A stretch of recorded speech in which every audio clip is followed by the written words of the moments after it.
Assalamualaikum warahmatullahi wabarakatuh. Halo teman-teman semuanya, perkenalkan nama saya Apriliani Fajrina. Saya merupakan mahasiswi Teknik Metalurgi dan Material Universitas Indonesia.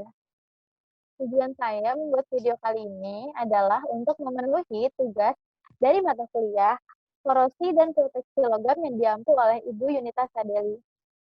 Apa sih yang akan saya bahas dalam video kali ini? Saya akan membahas mengenai korrosi batas butir pada baja tahan karat austenik. Selamat memperhatikan. Nah, kita bisa lanjut ya teman-teman. Sebelum kita mempelajari korosi batas butir atau korosi intergranular, ada sebaiknya kita itu mengerti apa itu korosi dan jenis-jenis korosi.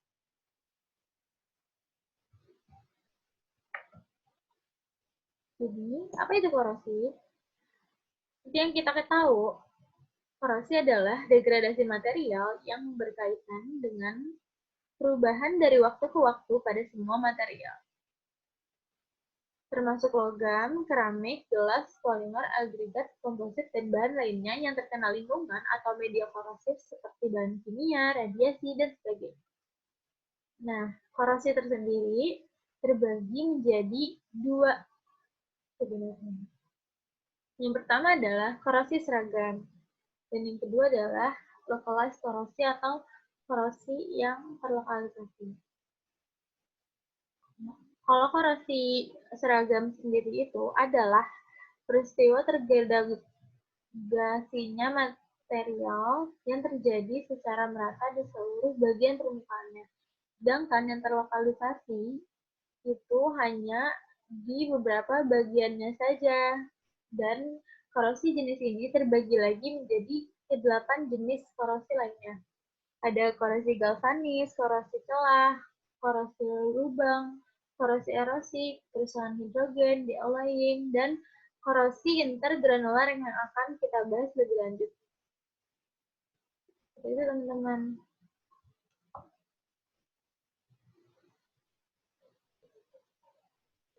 Untuk selanjutnya, kita harus tahu dulu general mengenai apa sih intergranular corrosion itu.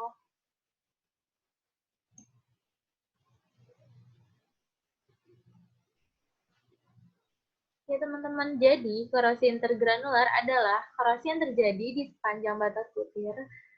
Butir yang di sini dimaksud adalah butir kristal yang berskala mikroskopis yang merupakan struktur mikro dari logam dan paduan. Korosi batas butir didefinisikan secara umum sebagai bentuk serangan lokal pada batas butir logam atau paduan dalam media korosif yang mengakibatkan jalan kekuatan dan keuletan dari logam yang terdistribusi secara merata di seluruh permukaan. Nah, selanjutnya adalah apa sih yang bisa bikin adanya korosi batas butir ini? Yang pertama itu adanya pengotor reaktif yang dapat memisahkan elemen pasif seperti kromium dan menyebabkan habis pada daerah batas butir. Yang kedua, akibatnya batas butir atau daerah yang berdekatan kurang terhadap korosi dan korosi preferensial pada batas butir mungkin cukup parah untuk menjadikan butir keluar dari permukaan. Akibatnya, terjadi serangan intergranular yang umum terjadi pada stainless steel, nikel, dan paduan aluminium. Bentuk IGC yang paling terkenal terjadi pada baja tahan karat austenistik, teman-teman. Ketika perlakuan panas menghabiskan batas butir kromium melalui reaksi metalurgi dengan karbon. Nah, sebelum kita membahas korosi batas butir pada baja tahan karat austenistik, kita perlu mengetahui baja tahan karat itu sendiri. Baja tahan karat austenistik seperti apa karakteristiknya yang sehingga menyebabkan bentuk intergranular corrosion yang paling terkenal terjadi adalah pada baja ini. Gitu teman-teman. Selanjutnya adalah baja tahan karat austenistik. Nah, baja tahan karat ini jenis altenistik memiliki 4 karakteristik utama yang terkenal pada material baja ini. Yang pertama ada kekuatannya, ada ketangguhan, kemampuan, dan ketahanan korosi. Nah, kekuatan pada baja tahan karat ini, kekuatan itu bisa diperoleh dari pengerjaan dingin atau cold work dan direkomendasikan untuk pengerasan kerja maksimum konsentrasi kromium dan nikel yang rendah. Untuk ketangguhannya, ketangguhan pada baja tahan karat ini berdampak sangat tinggi. Mereka digunakan untuk aplikasi aerogenik. Untuk kemampuannya, baja stainless mudah bilas dengan pengelasan gas inert. Untuk menghindari serangan tergranular, baja yang mengandung niobium atau titanium digunakan. Untuk ketahanan korosinya, resistensi ketahanan korosi dari baja ini luar biasa tinggi. Utamanya adalah korosi atmosferik. Penambahan titanium dan niobium dapat meningkatkan resistensi terhadap serangan intergranular. Yang kedua, baja tahan karat austenistik adalah jenis baja tahan karat yang paling umum seperti yang kita tahu tadi, karena ketahanan terhadap korosi yang tinggi. Baja tahan karat austenistik memiliki penambahan paduan seperti nikel yang ditambahkan dalam kisaran konsentrasi 3,5–37% mangan dalam kisaran 1,15% nitrogen dan dalam kisaran 0,1–0,4% karbon dan sebagainya. Baja tahan karat austenit terbagi lagi berdasarkan tambahan paduan yang tergabung dalamnya dan dibagi sebagai berikut di dalam tabel. Ada banyak banget jenisnya ya teman-teman di sini. Tapi emang yang paling terkenal adalah jenis 304 dan 304L ya teman-teman. Nah, kalau ini adalah keluarga dari baja tahan karat austenit itu sendiri. Baru deh sekarang kita akan membahas mengenai intergranule corrosion dari baja tahan karat austenit. Korosi batas butir. Apa sih korosi batas butir?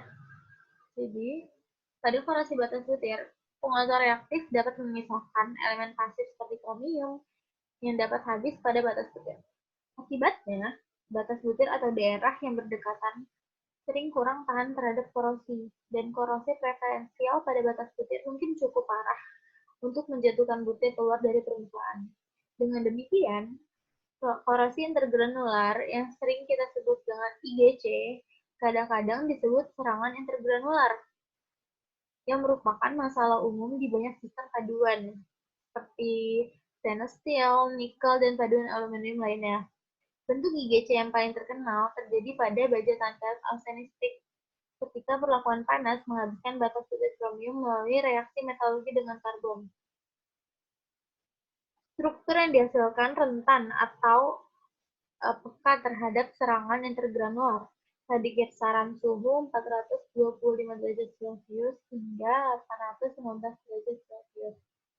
Kromium karbida atau yang disebut senyawa kimianya Cr23C6 mengendap pada batas butir, menipiskan batas butir dan struktur terpisah kromium di bawah sekitar 10% Cr.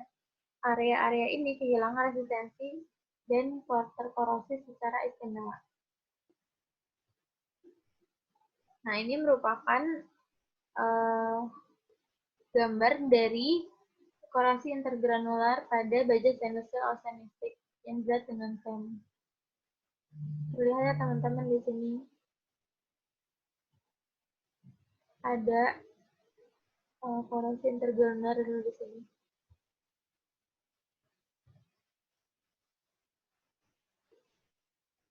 Nah, selanjutnya gimana sih teknis bisa terjadinya korosi batas butir ini?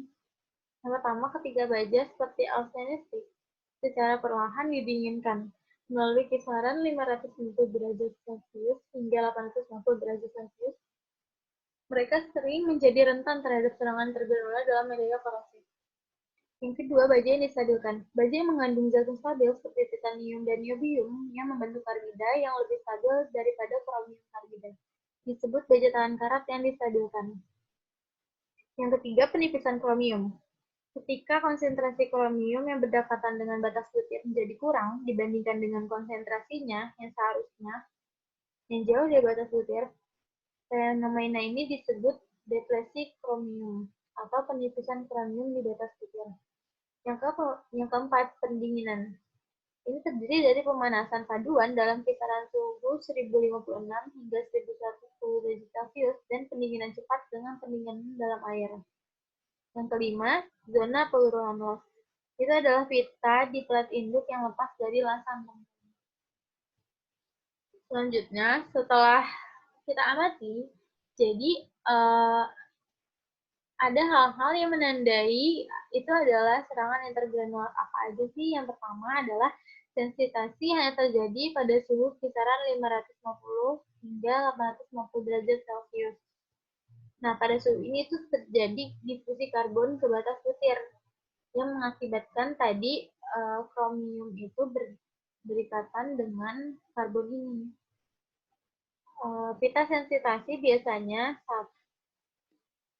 dengan tebal yang berdekatan tapi sedikit dilakukan dari lasan. Yang kedua, laju pendinginan yang cepat. Laju pendinginan yang cepat ini melalui rentang suhu kesensitasian itu tadi tidak memberikan waktu yang cukup untuk proses sensitasi tadi. Yang ketiga, tingkat sensitasi meningkat dengan meningkatnya kandungan karbon dan penurunan kadar kromium. Selanjutnya, endapan kromium karbida pada batas butir. Curah hujan karbida adalah fenomena tergantung suhu waktu. Endapan karbida terutama adalah Cer23C6 sehingga satu atom meningkat hampir 4 atom per menit.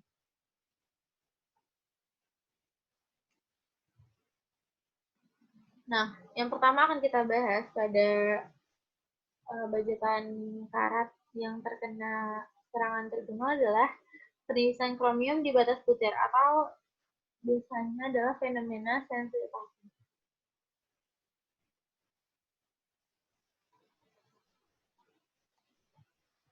Jadi serangan atom kromium ini, karbon memiliki kecenderungan kuat untuk membentuk karbida dengan hadirnya kromium dalam baja di zona suhu sensitasi selama pendinginan lambat dari perlakuan annealing.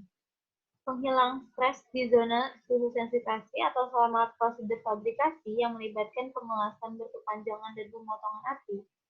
Oleh karena itu, kromium karbida diendapkan pada batas butir dan di zona sebelah batas butir. Jadi di area-area ini ya teman-teman. Pada baja austenit diperlukan minimal 12% kromium untuk menahan korosi. Namun, penipisnya kromium di bawah level ini menyebabkan melemahnya batas butir dan pada akhirnya dapat menyebabkan copotnya butiran. Saat serangan lokal berlangsung pada batas butir, serangan itu lebih sering disebut serangan intergranular. Harus dicatat bahwa bukan kromium karbida yang diserang, tetapi zona yang berdekatan dengan batas butir yang habis kromium dan diserang. Jadi, fungsi dari CR di dalam kandungan baja ini kan sebenarnya adalah untuk ketahanan terhadap korosinya. Namun, akibat penipisan kromium ini dan berikatan dengan karbon tadi, terjadinya penipisan kromium di area-area batas butir ini. Nah, sehingga lama-kelamaan memungkinkan untuk butir-butirnya itu luluh dan akhirnya mendapatkan menerima serangan lokal, serangan intergranular. Seperti itu teman-teman. Nah, ini gambar lebih jelasnya lagi. Ini adalah area penipisan kromium di batas butir. Nah, yang hitam-hitam ini adalah kromium karbida yang tadi. Dalam kisaran suhu antara 425 derajat sampai 815 derajat, ini adalah suhu terjadinya kromium depositosan tadi. Kromium karbida Cr23C6 tidak larut dan mengendap pada batas butir. Di atas 815 derajat kromium karbida larut. Di bawah 425 derajat Celcius, laju difusi karbon terlalu rendah untuk memungkinkan pembentukan karbida. Endapan kromium karbida sangat tinggi dalam kromium, tapi paduan matrixa kehabisan kromium dalam batas butir. Nah, teman-teman, jadi kalau di bawah suhu 425 derajat dan di atas suhu 815 derajat itu nggak akan terjadi penipisan atau sensitasi kromium ini ya, teman-teman, karena kalau di atas suhu 815 itu kromium karbida larut dan di bawah 425 itu difusi karbonnya terlalu rendah. Jadi nggak mungkin untuk membentukkan karbida. Selanjutnya adalah pengaruh unsur paduan. Nah, unsur paduan yang pertama adalah kadar kromium yang terutama ya, teman-teman. Kurva polarisasi anodik untuk paduan Ni yang hampir konstan dan kadar Cr dalam asam sulfat panas yang khas dari lautan pengujian kimia di bawah sekitar 12% kromium, wilayah potensial pasif secara substansial terbatas. Jadi dalam kondisi pengoksidasi sedang, paduan batas butir yang habis dari kromium ini dalam keadaan aktif digabungkan ke paduan pasif yang tidak kosong pada batas butir. Rasio permukaan anoda atau katoda rendah menghasilkan serangan galvanik mikroskopik yang cepat dan serangan intergranular pada batas butir.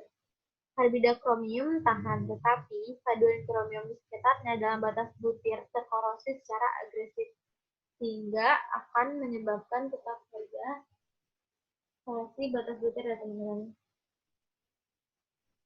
Ini adalah diagram pengaruh kadar kromium pada polarisasi anodik paduan FeNi 83% hingga 9,8% dalam 2 ampere. Nah, selain kromium, elemen-elemen lainnya juga dapat memberikan efek sekunder. Ada apa aja sih? Nah, yang pertama adalah nikel. Nikel memiliki kerentanan terhadap sensitasi berkurang dengan meningkatnya konten nikel. Kenapa? Karena kelarutan karbon berkurang dengan meningkatnya kandungan nikel. Yang kedua adalah molybdenum. Kerentanan baja terhadap serangan intergranular berkurang dengan meningkatnya MO. Kenapa? MO juga meningkatkan ketahanan terhadap korosi lubang dan celah. Yang kedua, silikon. Silikon meningkatkan ketahanan korosi dalam asam sulfat. Yang ketiga, belerang dan selenium adalah berfungsi meningkatkan kemampuan mesin, namun ketahanan korosinya berkurang. Selanjutnya ada titanium dan niobium. Elemen-elemen ini bergabung dengan karbon dan nitrogen, sehingga tidak memungkinkan mengendap sebagai karbida dan nitrida yang mengarah pada korosi intergranular. Suhu optimal untuk pembentukan TiC adalah 900 dan 950 derajat Celcius. Selanjutnya adalah nitrogen. Karena nitrogen adalah penstabil austenit.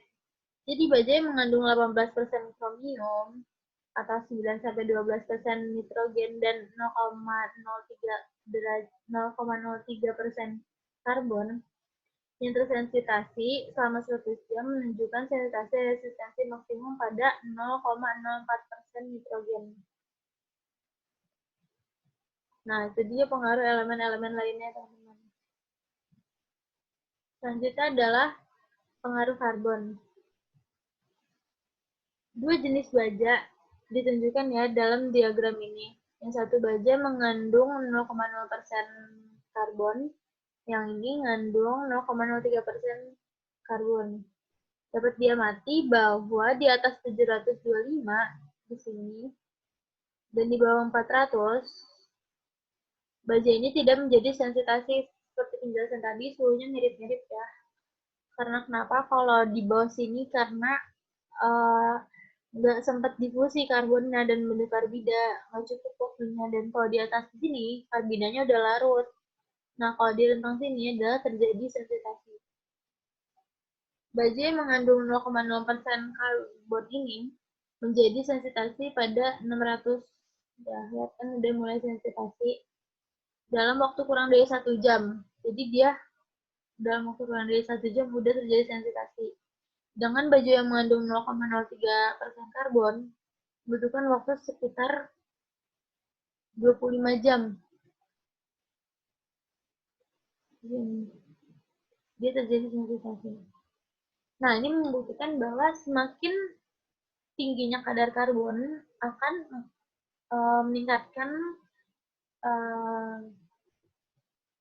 meningkatkan resistensi terhadap, jadi rentan mengalami sensitasi dan serangan tergranular ini. Nah, selanjutnya ini diagram sensitasi untuk baja tahan karat 304 dengan kadar karbon yang lebih bervariasi daripada tadi. Ini makin nunjukin banget ya, semakin meningkatnya kadar karbon akan mempercepat terjadinya sensitasi. Ini dari 1000 hour sampai 1 menit. Baja tahan karat mengalami perlakuan panas yang menghasilkan karbida batas butir dan batas butir kromium. Diketahui rentan terhadap IgC karena kandungan karbon yang berkurang. Diperlukan waktu yang lebih lama untuk membuat baja nirkarat austenit menjadi sensitasi. Gambar ini menunjukkan diagram sensitasi untuk baja tahan karat tipe 304 untuk berbagai komposisi karbon.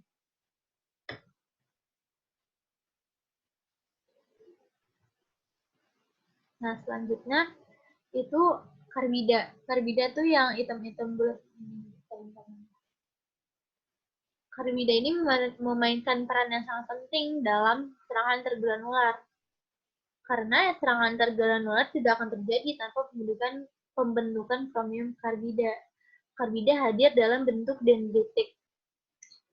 Dan seperti untuk yang kita tahu, semua jenis-jenis korosi ini, bahan dan lingkungan karbon dalam paduan tidak mengendapkan karbida seperti yang dicontohkan oleh Sher 23C6, di mana hanya setengah dari jumlah karbon yang ada pada dalam baja diikat sebagai karbida.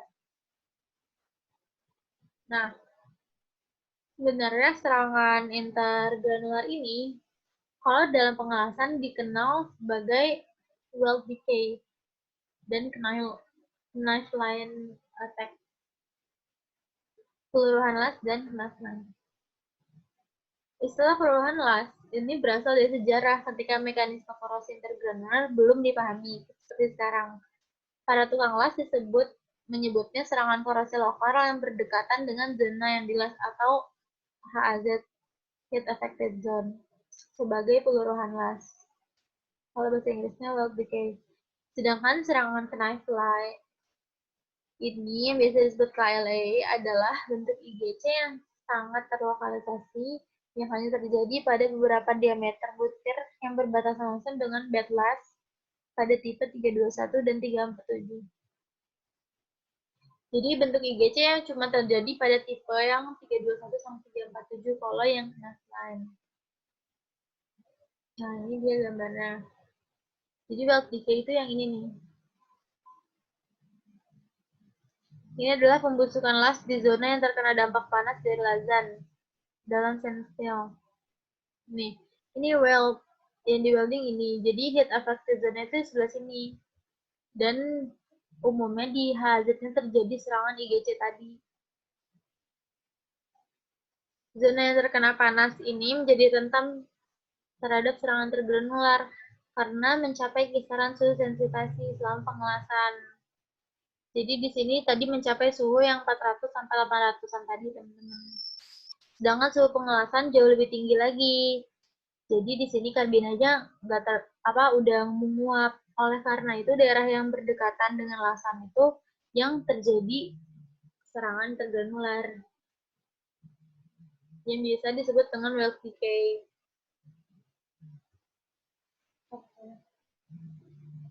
Selanjutnya adalah akan dibahas mengenai pengaruh suhu dan waktu sensitasi.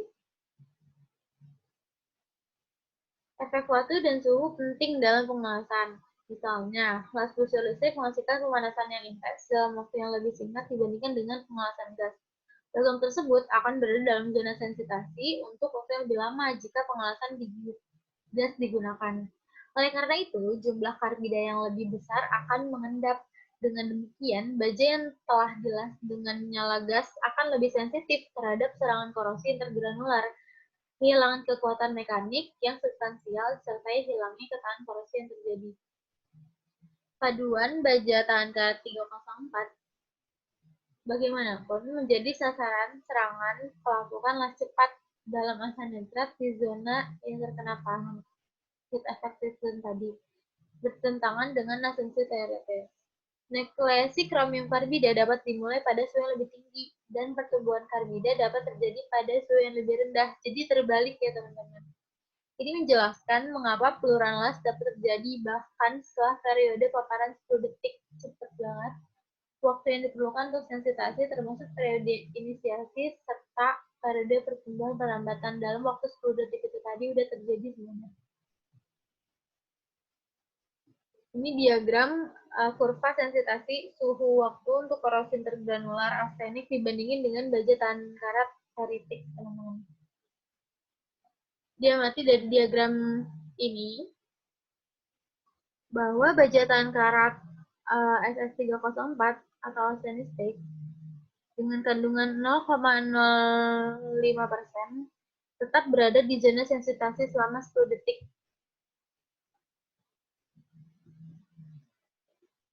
Waktu minimum yang diperlukan untuk menyebabkan kerentanan terhadap pelapukan las adalah 40 detik. Oleh karena itu, secara teoretis, paduan ini seharusnya tidak mengalami pelapukan gas. Jadi nggak sesuai teoretis. Kalau ini adalah transient thermal yang menghasilkan pelapukan las selama pengelasan baja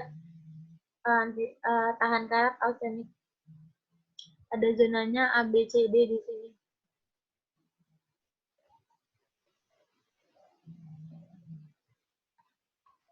Pada yang termuka, bed logam dasar las tadi, bagian A, paduan berada dalam kisaran suhu kritis untuk waktu yang tidak cukup untuk menghasilkan sensitasi.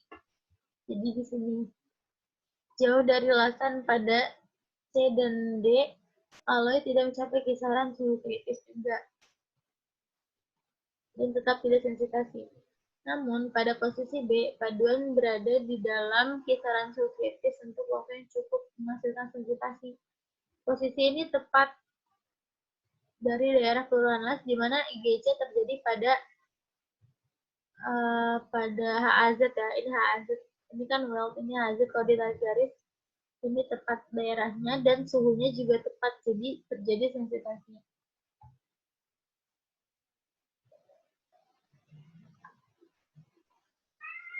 Selanjutnya, ini adalah kisaran suhu untuk sensitasi pada korosi intergranular pada baja stainless steel arsenistik. Jadi tadi bagian ABCD-nya dijelasin. Di bagian A itu seluruh paduan udah menguap karena itu di atas 819. Yang bagian B itu juga sama, karbidanya menguap. Nah, yang terjadi sensitasi itu di bagian C karena suhunya itu sesuai teman-teman 815 Celcius sampai 425. Dan yang bagian D itu nggak terjadi sensitasi karena tadi difusinya terlalu cepat jadi nggak sempat membentuk karbida.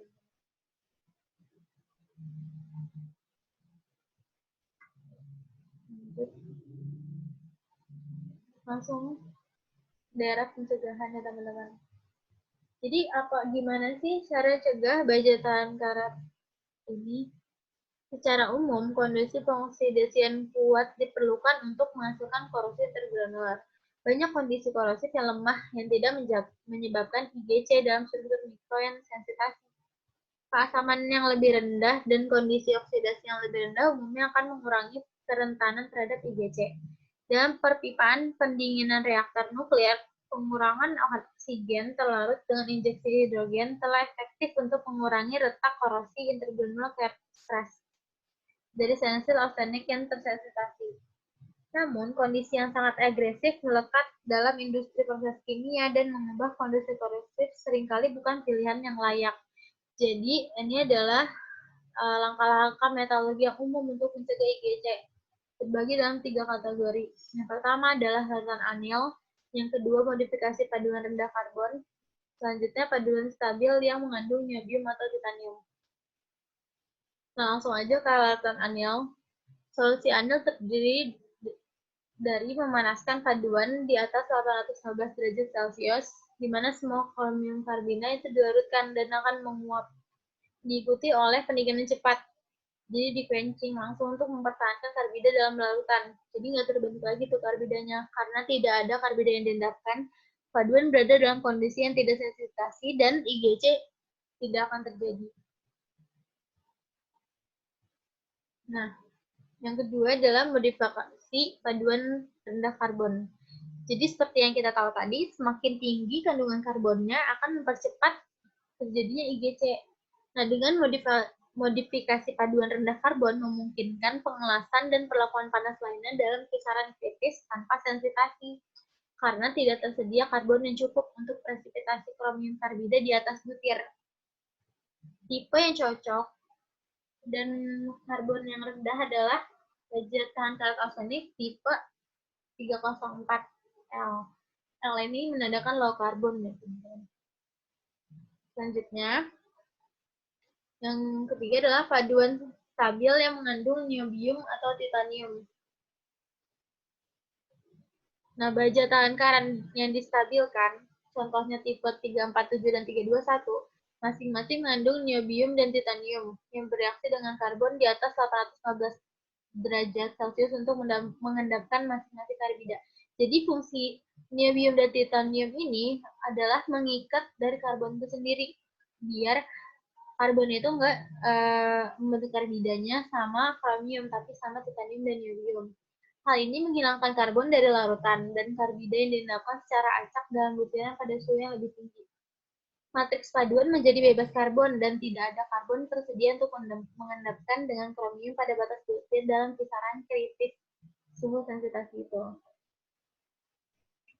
Nah, ini adalah prevention yang lainnya yang bisa dilakukan, yaitu beli dan menggunakan baja tahan karat dalam kondisi anil di mana tidak ada endapan yang berbahaya. Ini hanya berlaku ketika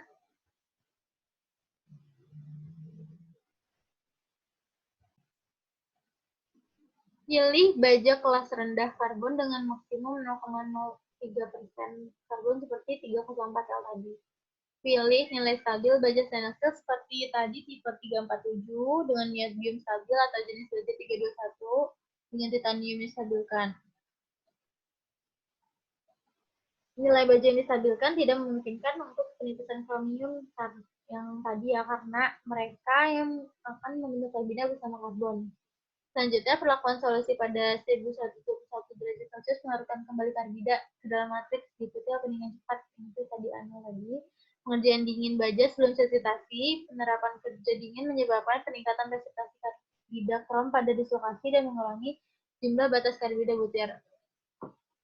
Dan terakhir, modifikasi analisis baja untuk menghasilkan delta ferit.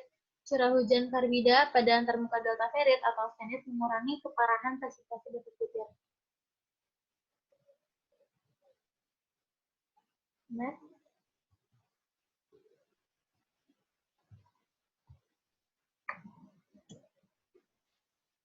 Pencegahan untuk knifeline tadi, serangan knifeline ini dapat dicegah dengan hanya memanaskan di atas 815 derajat Celcius.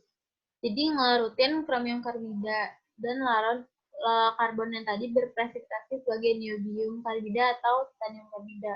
Laju pendinginan berikutnya tidak penting karena karbon tidak tersedia lagi untuk bereaksi dengan krom pada suhu yang lebih rendah dalam peralatan yang jelas, di mana langkah pemanasan ulang mungkin tidak praktik. Modifikasi rendah karbon direkomendasikan.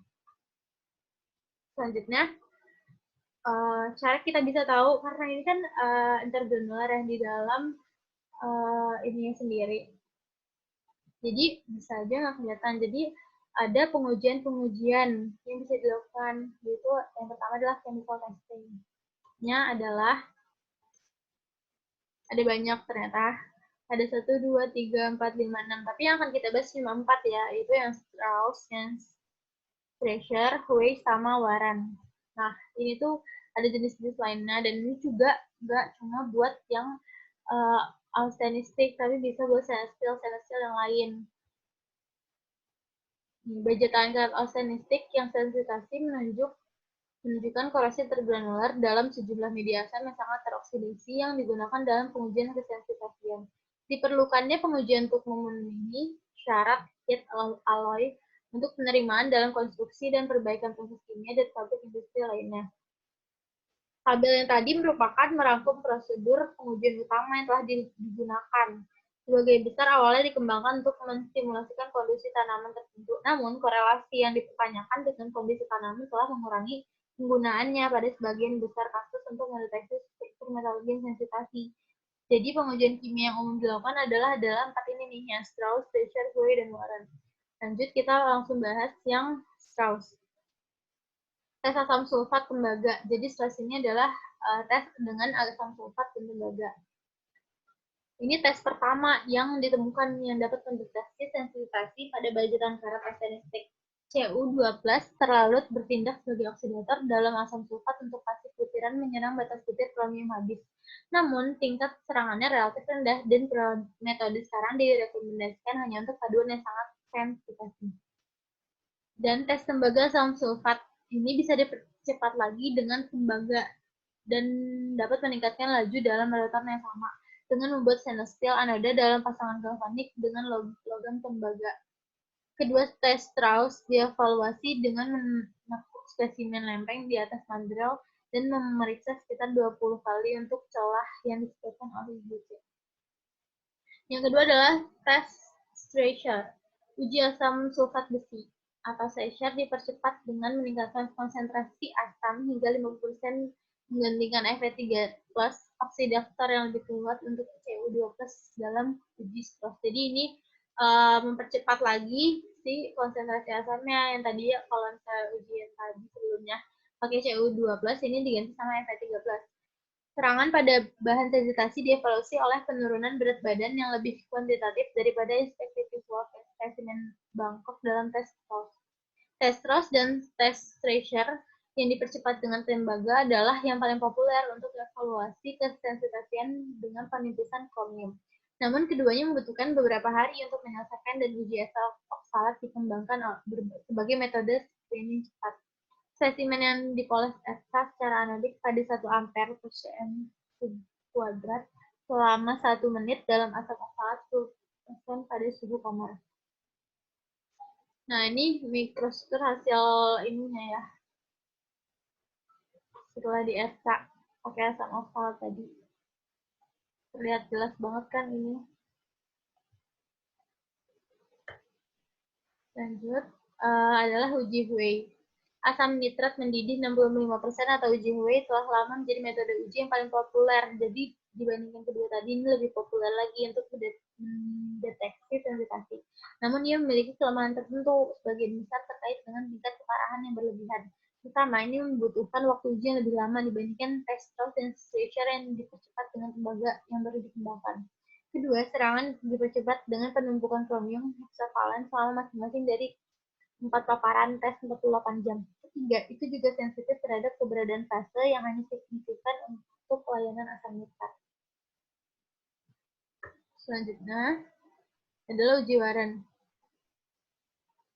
Asam nitrat hidrofluorik atau uji Warren termasuk ke dalam untuk kelengkapan digunakan dengan hemat karena asam hidrofluorik berbahaya dan menyerang pembuluh fase penguji konvensional. Tes lain dijalankan pada suhu mendidih larutan, tetapi tes Warren membutuhkan langkah-langkah yang tidak nyaman untuk kontrol suhu pada 70 derajat Celcius.